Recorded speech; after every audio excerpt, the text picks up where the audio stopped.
ভিডিওটিকে স্কিপ না করে সম্পূর্ণ ভিডিওটি মন দিয়ে দেখুন এবং শুনুন আর জেনে নিন DSBG21 অর্থাৎ কল্পকাহিনী ও রহস্য রোমাঞ্চ এই বিষয় থেকে 2024-এর অ্যাসাইনমেন্টে কোন প্রশ্নগুলি আসছে আর সেই প্রশ্নের উত্তরগুলি কী হবে।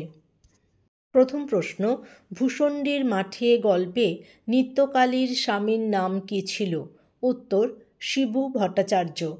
পরের প্রশ্ন, ছোটদের গোয়েন্দা কাহিনীর নায়ক গোগোলের স্রষ্টা কে? উত্তর হবে সমরেশ বসু। অ্যাসাইনমেন্টের প্রশ্নের উত্তরগুলি সাবমিট করার সময় আপনি সচেতনভাবে সাবমিট করুন, তাড়াহুড়ো করবেন না, তাহলেই কিন্তু ভুল হওয়ার সম্ভাবনা থাকবে। পরের প্রশ্ন, সেকালে দারোগা কাহিনীর রচয়িতার নাম কি? উত্তর, গিরিশচন্দ্র বসু।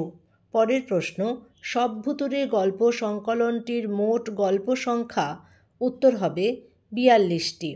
পরের প্রশ্ন, কমল কুমার মজুমদার সম্পাদিত ডিটেকটিভ সাহিত্য পত্রিকার নাম কি? উত্তর, তদন্ত। কোনো প্রশ্নের উত্তর যদি ভুল হয় সেই উত্তরটিকে কিন্তু সাবমিট করে ফেললে আর এডিট করার জায়গা থাকবে না। পরের প্রশ্ন, পাঁচকড়ি দের রচনা হত্যাকারী কে যে পত্রিকায় ধারাবাহিকভাবে প্রকাশিত হয়েছিল তার নাম কি? উত্তর, আরতি। পরের প্রশ্ন, সত্যজিৎ রায় লিখিত শঙ্কু সিরিজের প্রথম রচনাটির নাম কি? উত্তর, বোমযাত্রীর ডায়েরি। 8 নম্বর প্রশ্ন, আচার্য জগদীশচন্দ্র বসুর কোন রচনায় কল্পবিজ্ঞানের আদল রয়েছে?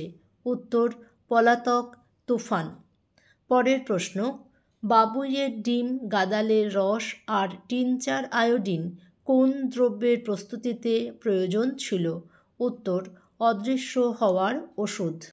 কল্পকাহিনী ও রহস্য রোমাঞ্চ এই বিষয়ের অ্যাসাইনমেন্ট সাবমিট করার আগে ভিডিওটিকে ভালো করে কয়েকবার দেখুন এবং শুনুন, তাহলেই প্রশ্নের উত্তরগুলি আপনার তৈরি হয়ে যাবে এবং আপনার পরীক্ষা ভালো হবে। 10 নম্বর প্রশ্ন, প্রফেসর শঙ্কুর পোষ্যটির নাম কি? উত্তর, নিউটন নামক বেড়াল।